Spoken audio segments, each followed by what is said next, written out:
The Middle East conflict between the Palestinians and Israel has been raging for many years.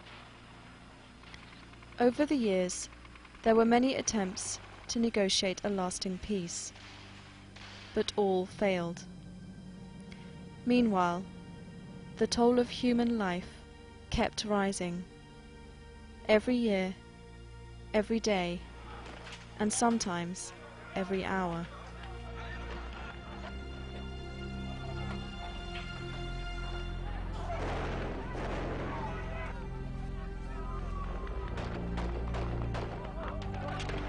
Finally, there was a glimmer of hope, starting with the Madrid Conference in 1991.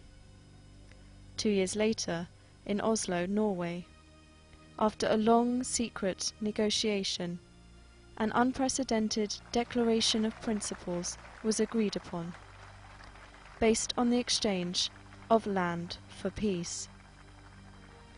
New hope seemed to be on the horizon. Together, today, with all our hearts and all our souls, we bid them shalom, salam, peace.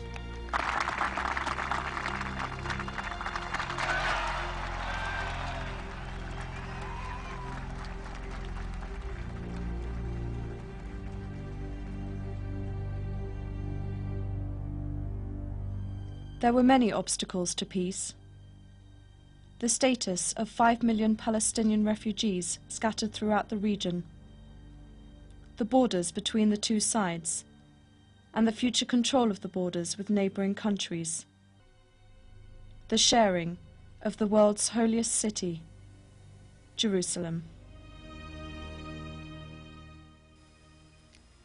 But a major obstacle was advancing, and this put Ramallah and Tel Aviv at odds. The Israeli colonies, or settlements, in the heart of Palestinian land. This obstacle was a direct threat to the guiding principle for the entire negotiation: land for peace. The Israeli settlement policies started almost with the beginning of the occupation. The different Israeli governments had different understandings of the same concept of settlements. The first settlement in the West Bank had been constructed a few weeks after the 1967 war. That was the Kfar Etzion. A year later, a bit more than half a year later, 1968, a group of settlers had moved to Hebron. They had moved to Hebron by the agreement back then, which had been done between them and the military.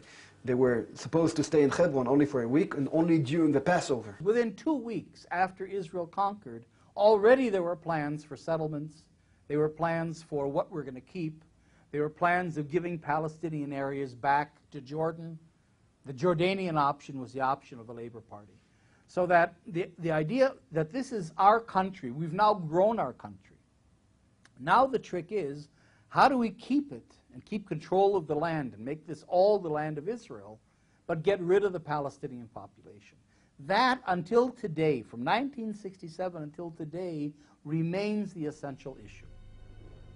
Even though settlements were deeply rooted within the Zionist ideology, no clear policy within the ruling Labour Party of Israel had been set on how to begin the settlement enterprise. All changed in 1974 with the formation of Gush Emunim, the Bloc of the Faithful. The ideological settlement movement was born in the settlement of Kfar Etzion by some fundamentalist rabbis who claimed to be called by God to extend the borders of Israel from the Jordan to the sea.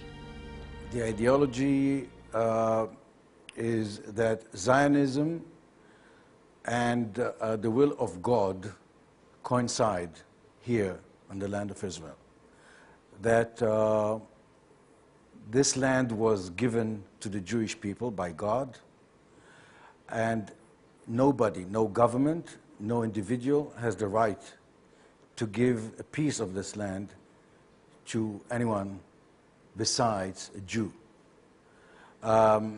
It comes from the ideology of Rabbi Kook, the Orthodox Zionism, which didn't have the opportunity in 1948 to actually exercise this ideology because the original Zionism movement was secular. Gush Emunim struggled to find its place within the primarily secular Israeli society and ruling Labour Party. But in 1977, with the election of Prime Minister Menachem Begin and his appointment of Ariel Sharon as Minister of Agriculture, they found their champions. The partnership between the hardline Begin and his settlement bulldozer, Sharon, changed the face of the occupied territory.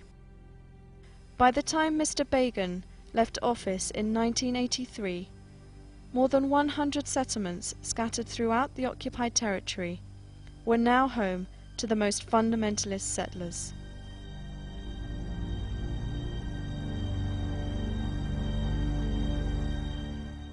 Sharon was appointed by Begin to be the head of the Ministerial Committee on Settlements. Sharon was charged by Begin with two things. One, to create facts on the ground, settlements, roads, infrastructure, everything. Facts on the ground that make it impossible to disconnect Judea and Samaria from Israel, to make Israel's presence irreversible, and secondly, to foreclose forever the establishment of a Palestinian state. The departure of Begin did not signal any significant change. His successor, Yitzhak Shamir, was a graduate in the same school of thought, hardline Zionism.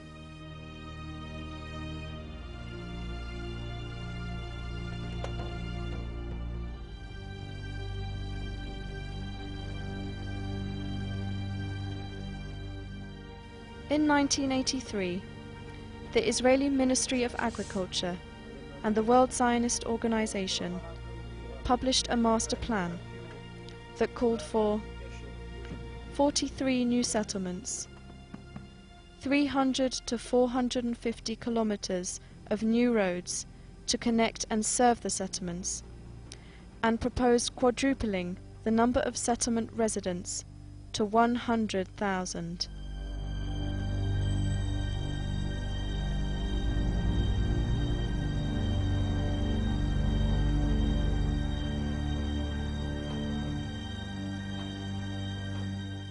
The successive Labour government, headed by Shimon Peres, continued building settlements. Settlement building is not the policy of the left or the right. It's the policy of Israel, no matter who is in office. One after the other, each and every Israeli Prime Minister since 1967, with no exceptions, contributed to the building up of settlements. Benjamin Netanyahu shocked the Palestinians when he decided to appropriate one of the most beautiful hills of the land for the settlement of Har Humar. This was the strongest signal to the Palestinians that Oslo was not working. Oslo did not manage to dismantle a single settlement. To the contrary, Israel was taking more Palestinian land. Ironically, after 1993 and the signing of the Oslo Agreement, Israeli policy toward the settlements took a drastic turn, which led to significant growth in the settlement's size and population. During the 7 years following Oslo, the settler population within the West Bank increased by 90%. The sharpest increase occurred in the year 2000, during the term of Prime Minister Ehud Barak. In terms of the population growth in the West Bank, and in terms of construction of permanent houses, apartments, infrastructure in the West Bank, Those years were actually the mid-90s, the years after Oslo Agreement. When we were supposed to be building confidence, building trust between the two sides, to get to an end of conflict. However, Israel had something else completely in mind. They were trying to create facts on the ground in an unprecedented pace in order to dictate the outcome of the negotiations and not reach a negotiated settlement. Prime Minister Barak in Camp David, he was claiming he's giving everything, giving the moon. But what an ugly moon it was. Following international pressure to stop settlement construction, the Israeli government began new tactics. Under the pretext natural growth, they expanded and fattened the existing settlements and connected them to each other and to Israel. The result is huge blocks like the ring of settlements in Jerusalem and the blocks of Ariel and Gush Etzion, which slice the land and block any possibility of a contiguous Palestinian state. The mastermind of this policy is Prime Minister Ariel Sharon.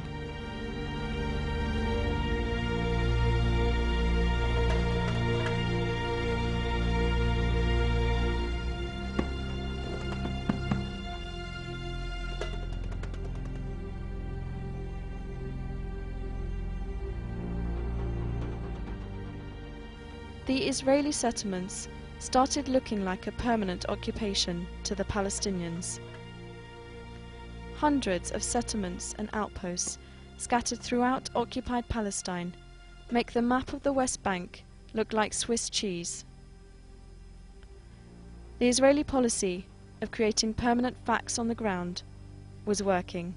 Israel wants the world to see Judea and Samaria as an integral, natural part of the land of Israel, and then later of the state of Israel. And therefore, its policy is defined as one that makes that reality permanent. This isn't a tactical thing. It's not that we're building settlements so we can be stronger. We're building settlements as permanent extensions of our cities. Ariel is an extension of Tel Aviv. Ma'ale Adumim is an extension of Jerusalem. These settlements, along with their bypass road network and security zones, occupy about 42% of the land designated for the future Palestinian state. New road construction throughout the world generally means growth and better accessibility. In contrast, roads between settlements can only be travelled by settlers. For Palestinians to drive on these roads, they must obtain special permits, which are extremely hard to get. The basic human right of freedom of movement within one's own country has been taken away from the majority of Palestinians and considered a privilege for a select few. Here's where the highway system feeds in, and the whole infrastructure, because you create a landscape in which, you're in Ma'ale Adumim, in the middle of the West Bank. Well, but with a beautiful highway, you can go to Ma'ale Adumim, you can go home and back, you work in Jerusalem, home and back in 15 minutes, with a beautiful highway, never encounter an Arab, never, God forbid, you never go through an Arab village or neighborhood or anything else. You stay completely in a Jewish-Israeli environment. So you come from Jewish Jerusalem, you go down the beautiful Jewish highway, through a Jewish landscape of the land of Israel, which is all idyllic because you don't see Arabs. You get into your Jewish dormitory suburb, go to your Jewish swimming pool at the end of the day, and everything is normal. It's banal. It's not an issue. It's not political at all. The locations of settlements are chosen carefully. Most are located on the tops of hills and between Palestinian towns and villages. The majority of these settlements have no proper sewage system, leaving their wastewater to run through Palestinian agricultural land, causing great damage to the people and to the environment.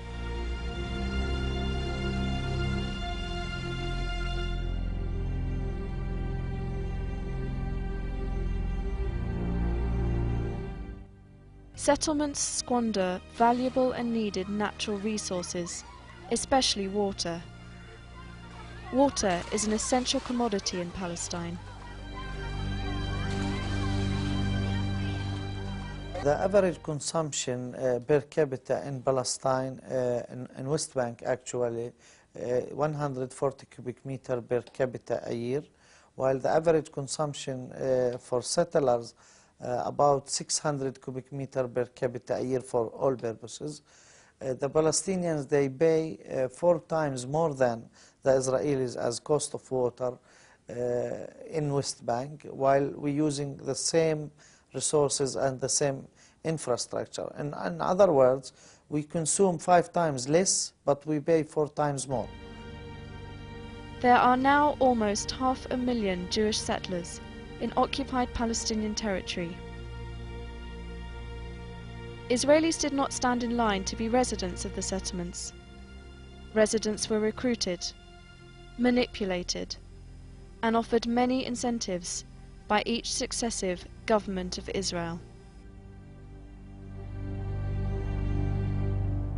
The main reason for me to buy a house here is economic, of course.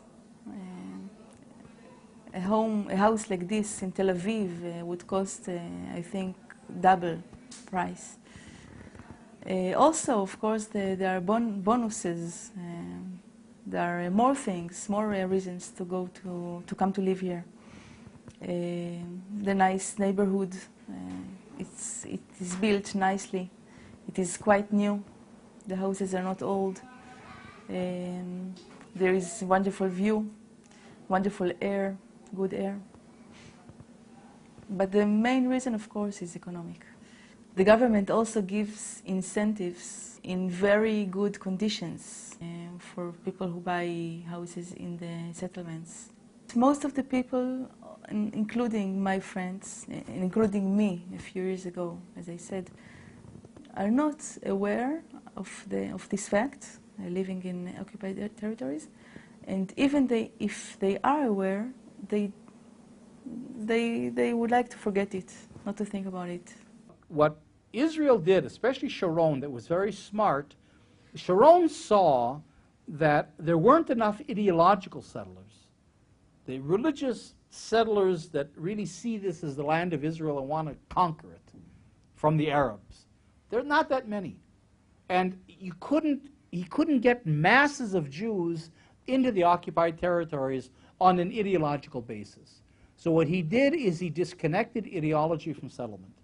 So you have Ma'ale Adumim and Givat Ze'ev and Ariel and Alfei Menashe, a lot of other cities that have nothing to do with settlement or politics. They're normal people living there. They don't even know, half of them, that they're across any kind of a green line, which has been completely eliminated from the Israeli maps. It's a big problem for me, in my eyes, that the people of Pisgat Ze'ev don't even know when a house is demolished nearby and 10 children are without house, which happened just last year. Most of the people in Pisgat Ze'ev don't know about it, and the few who do know about it, they don't care. I think a lot about the difference of my son and the conditions he lives in, and the kids a few hundred meters nearby. And I even write about it in the neighborhood newspaper. And I would like people to open their eyes and to see these things. It's very hard, the sharp difference, geography and in the mind, between the refugee camp, just nearby here, and the people who live here, which complain about such stupid things, like the garbage is not moved every day, but only every 2 days, or something like this. the government tricked us for buying a house here, as the government tricked so many of Israel citizens. If the government offered me some apartment, more or less like this, as I have now, in another place, in Israel, not in the occupied territories, and that would make the peace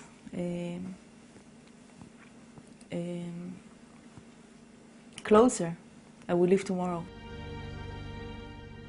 According to the Israeli group Peace Now, the overwhelming majority of settlers, 80% of them, consider themselves to be economic settlers. But the other 20% are ideological, hardcore religious zealots. They are well armed and have no hesitation in using these arms.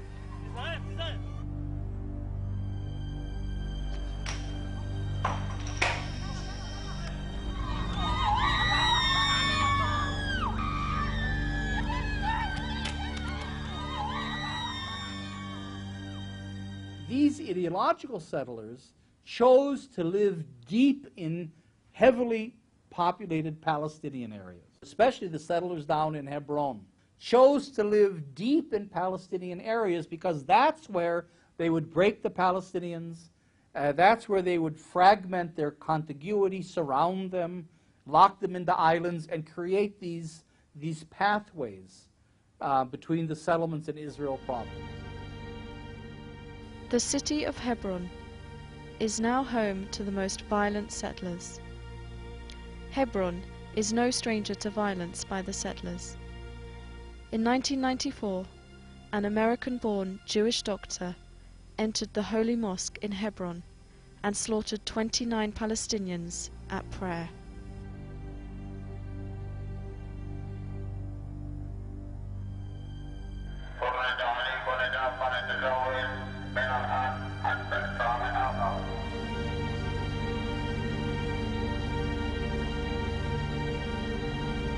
Today, Hebron is a city of 150,000 Palestinians, under siege by 450 religious fanatics with an army to protect them.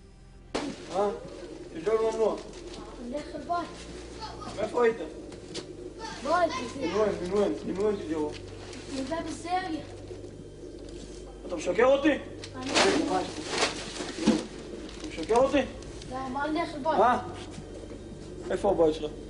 וين تسكن؟ زين.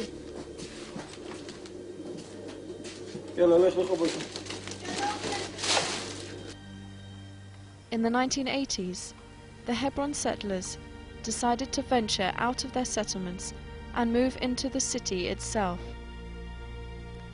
The Palestinian neighborhood of Tel Rumeida was their target. The people of Tel Rumeida endure all kinds of settler violence and harassment, intended to force Palestinians to leave their homes and their land. They are in a constant state of siege, curfews, and checkpoints. According to the United Nations, there are 181 checkpoints in the Hebron area. It's difficult and often dangerous to travel from home to work, to the market, to visit friends and family.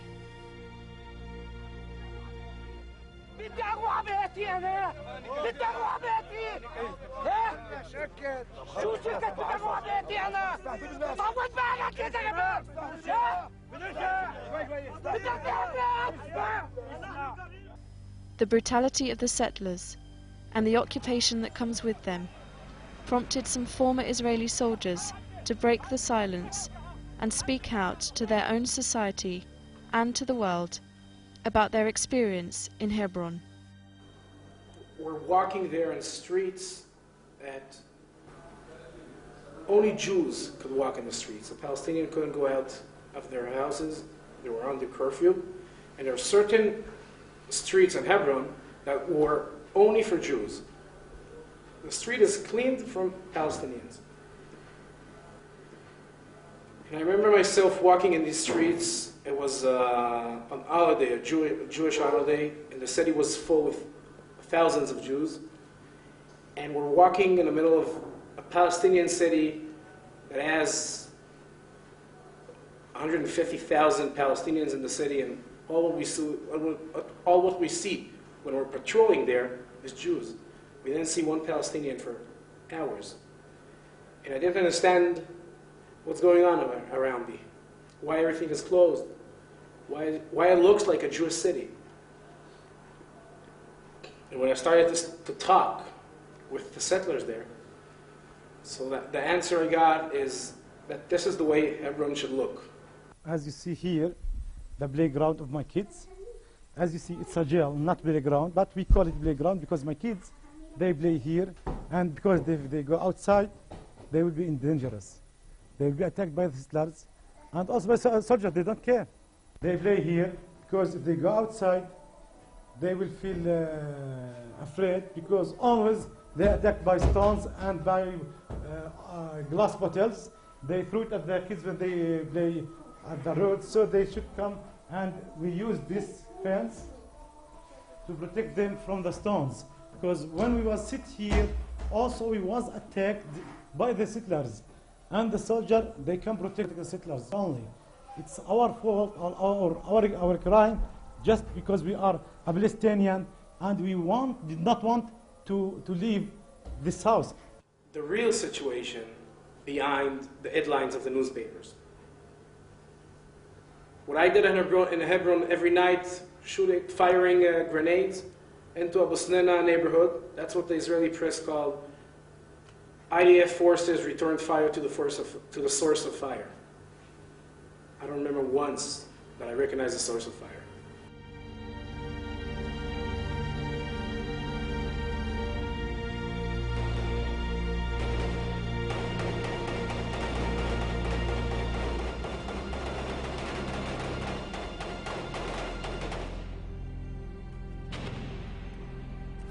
People just argued.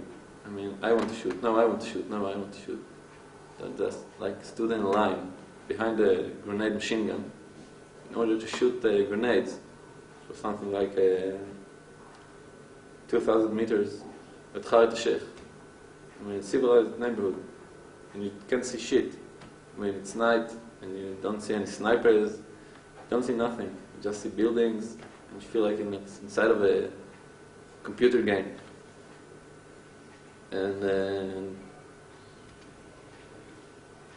And then your mother calls you to see if you're okay. You can't tell her that this is what you've been doing. I mean, and she hears the shots, and all the noise of the explosions in Hebron. And you said it's just like, no, it's okay, just a drill. The Israeli society has no clue about what's going on in Hebron, what's going on in all the occupied territories. The closure, curfews, it's the most something, he kill us.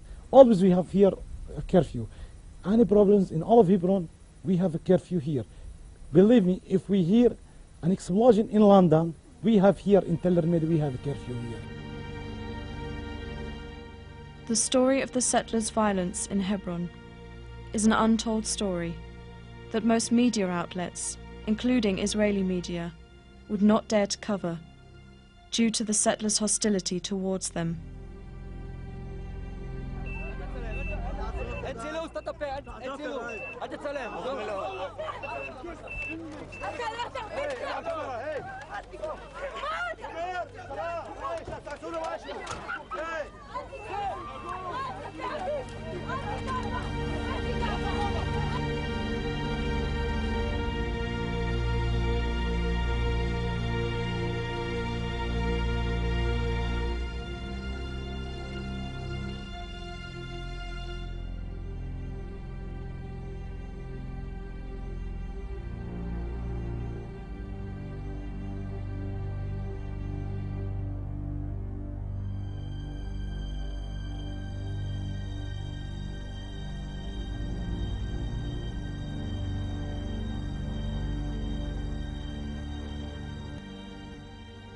The city of Hebron is losing its residents at an alarming pace, especially in the Old City.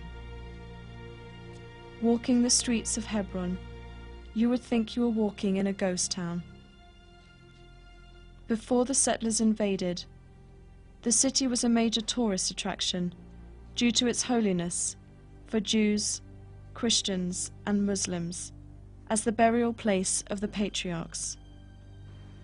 But now, the city is experiencing an organized process aimed at forcing the Palestinians out of their homes. Sitting on a post on the roof and hearing drilling from the under of you inside the settlers' houses, and you call on the radio, you call the patrol, and you say, I hear drills under me, please check what it is. And the patrol comes in the middle of the night and he found a settler that decided to expand his living room. So he drilled into the wall, he broke into a Palestinian shop, they have the same wall. He threw everything that was in the shop to the street, he locked the doors, and now he has a bigger house. No one is arresting him, no one is stopping them. The police in Hebron is afraid from the settlers. It's frightening. I mean, it's really frightening to live here when your neighbors want you gone. They want your land, they want your home, and they're willing to intimidate and to threaten until they get their way. And the army and the police, the Israeli security apparatus that is here is primarily mandated to protect them. They're armed, they're violent, there's been years and years of absolutely unrestrained settler violence. A settler can kill a Palestinian with impunity, with no fear whatsoever of ever being tried or brought to court or anything. And I've witnessed this with my own eyes. Settlers can go, and I've witnessed this as well, into Palestinian houses and take over the houses, or come in and burn the house down, with the police all around.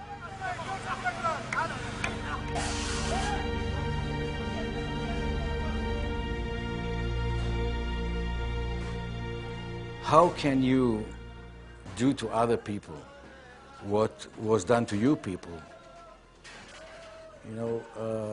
just 60 years ago? I visited South Africa recently, and I spoke to black people who still remember the apartheid. This is the South African apartheid. This is Rhodesia. Actually, the Palestinians, in the best case, are transparent. They don't see them. They don't exist.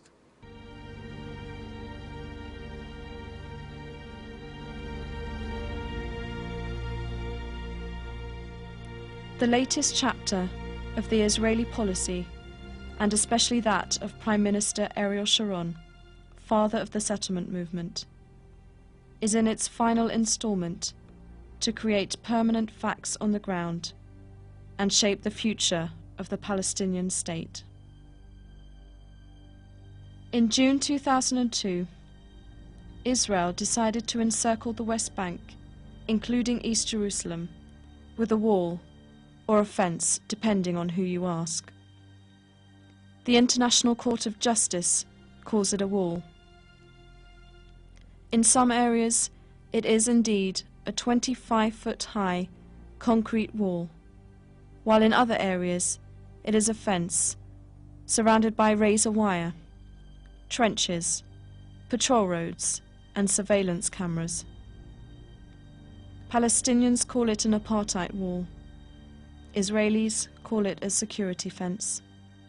You can't explain the major elements of the occupation by security. You can't explain 200 settlements by security. Israel did not go out and build Ma'ale Adumim for security reasons, and it never claimed to. You can't explain the highway system. You can't explain the policy of house demolitions. You can't explain land expropriation. You can't explain really the closure, the way it's done, because most of the closure is internal, within the West Bank and within Gaza, not between them and Israel.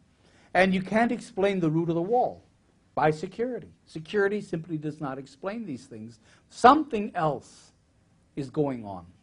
Just look at the route of the wall and the picture definitely will become clearer.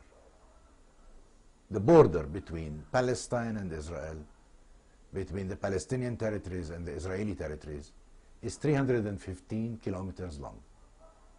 Meanwhile, the route of the wall is 670 kilometers. Definitely it is more than double the length. Why?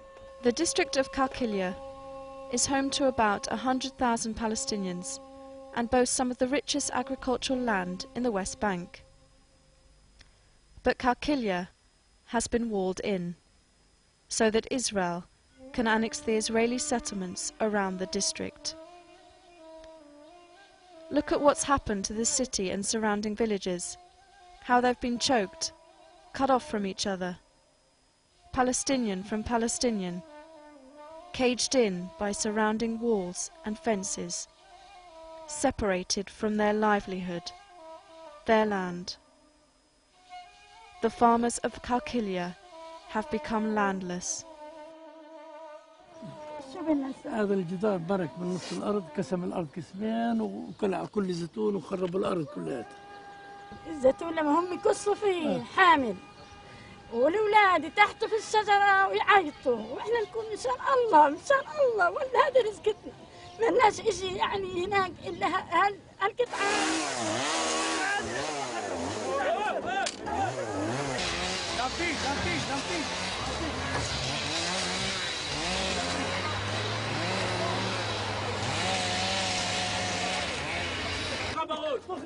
أنا أتلغى غباوت تزاير من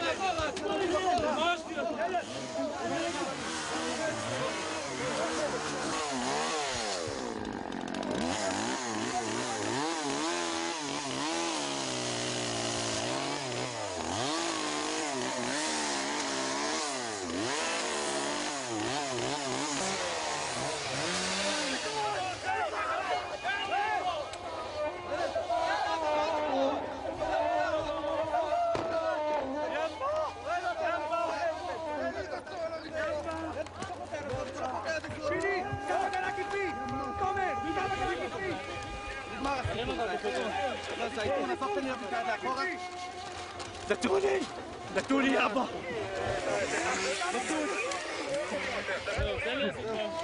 دتولي يابا يلا زيكون يا زيكيلا مش ويس تعال تعال اشتغل مع زيكون ليش زيكون جابي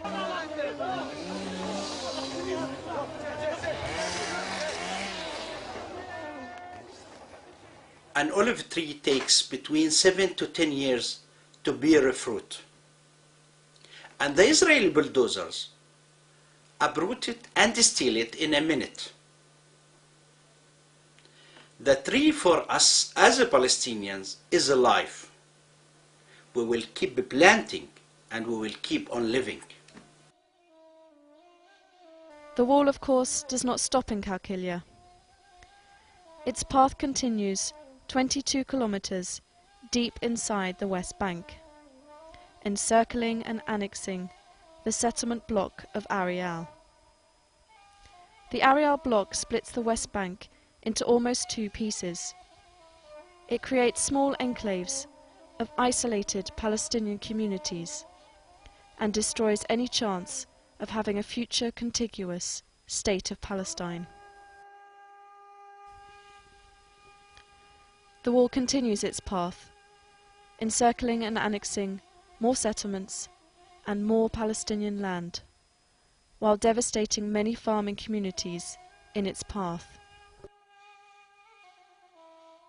Hundreds of thousands of olive trees have been uprooted, 35,000 meters of irrigation network destroyed, more than 40 water wells lost.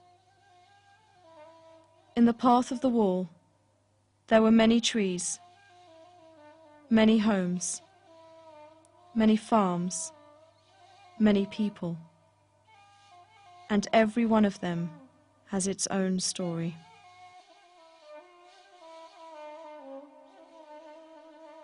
The story of the wall is a long and painful one, and it continues on to the city most devastated by the wall, Jerusalem, and its twin city, Bethlehem.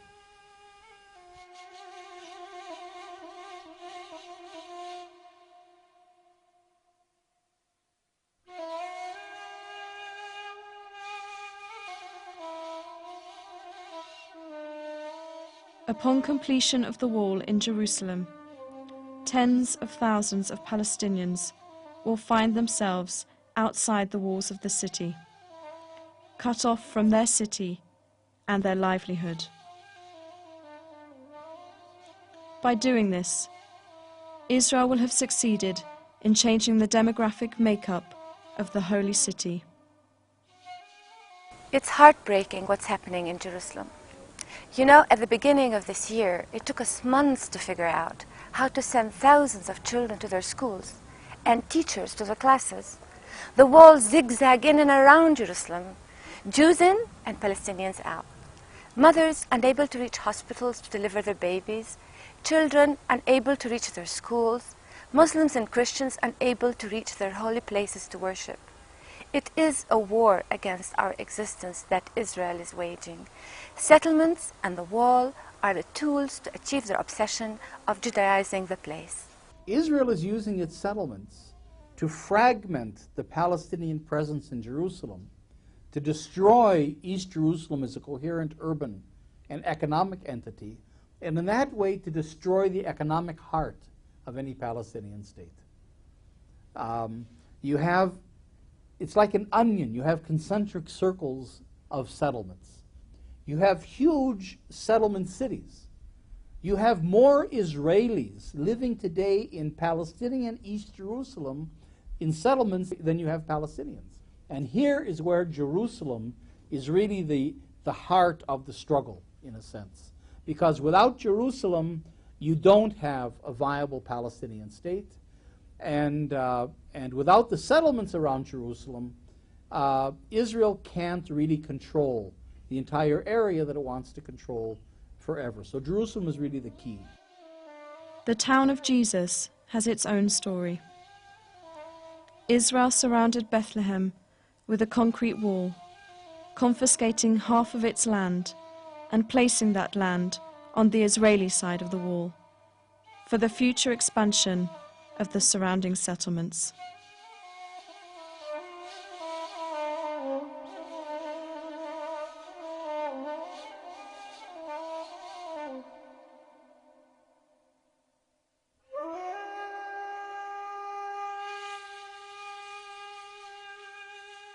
I wonder what Jesus would say if he sees his town as a ghetto behind walls and gates, oppressing people, taking their land and depriving them of their dignity will never bring security to anybody.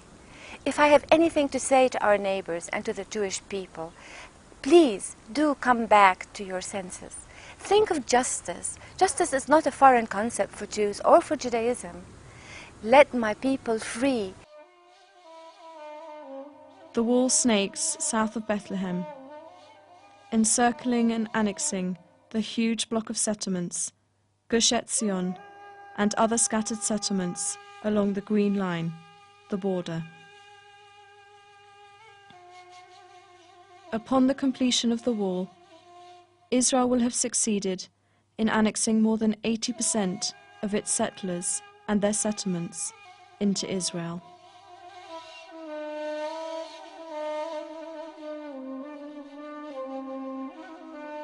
Since 1947, Palestinians have painfully watched, year after year, the partition, occupation, and annexation of their land and their country.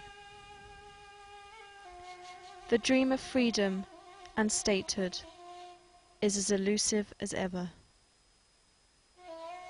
Settlements and their master designers are confiscating the land, and ultimately, at the end of each day and each year, confiscating the human rights of millions of Palestinians. Settlements are destroying the principle that is the very foundation of the peace process: land for peace, and creating a land with no peace. It would be very hard to argue that the two-state solution is still alive, if by that we mean a viable Palestinian state. A continuous Palestinian state is going to be practically impossible. And this is going to be not only the end of the dream of Palestinians of a state, but it might also affect the Israeli dream of the survival of Israel as a Jewish state. They are asking themselves a simple question. Is Israel willing to acknowledge our historical collective rights in 22% of historical Palestine? The answer is, according to what Israel have done, and this is something which each Palestinian have seen.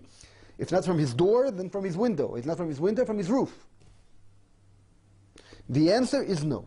Now, Israel still wants a two-state solution because we still have the same dilemma we started out with. How do we keep control of the country but get rid of the Palestinians? At the end of the day, as Prime Minister Shamir used to say, they will get used to it.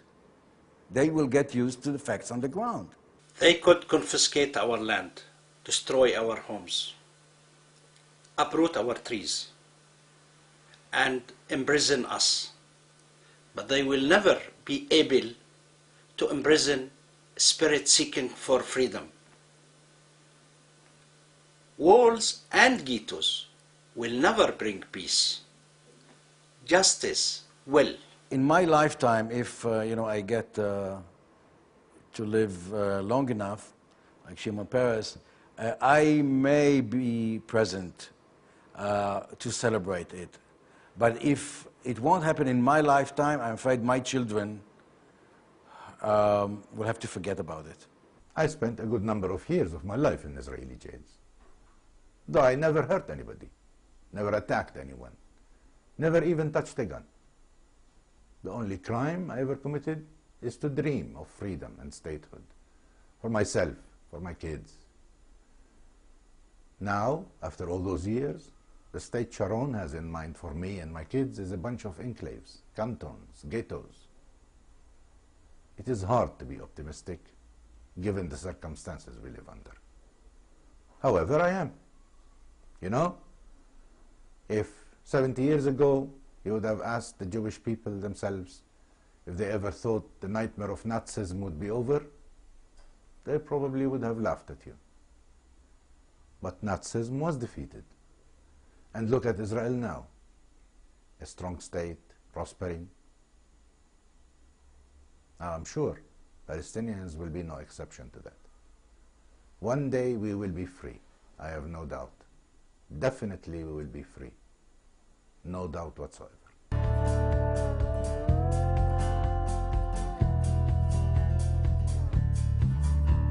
You ask me how it is that I dare to take a side. You say I loathe myself, pointing out that you have lied. You say it's tribal warfare, but I disagree, for the dynamics of the situation are not difficult to see. On the one side is the fighter jet, on the other is the stone. On the one side is the slave, on the other is the throne. For the many there are checkpoints, while foreign soldiers rule the streets. For the one side there is victory, but the people don't accept defeat. The word you need to know is occupation, the very definition of a land without a nation. And if peace is what you're after, then let us not deceive. It'll come on the day the tanks return to Tel Aviv.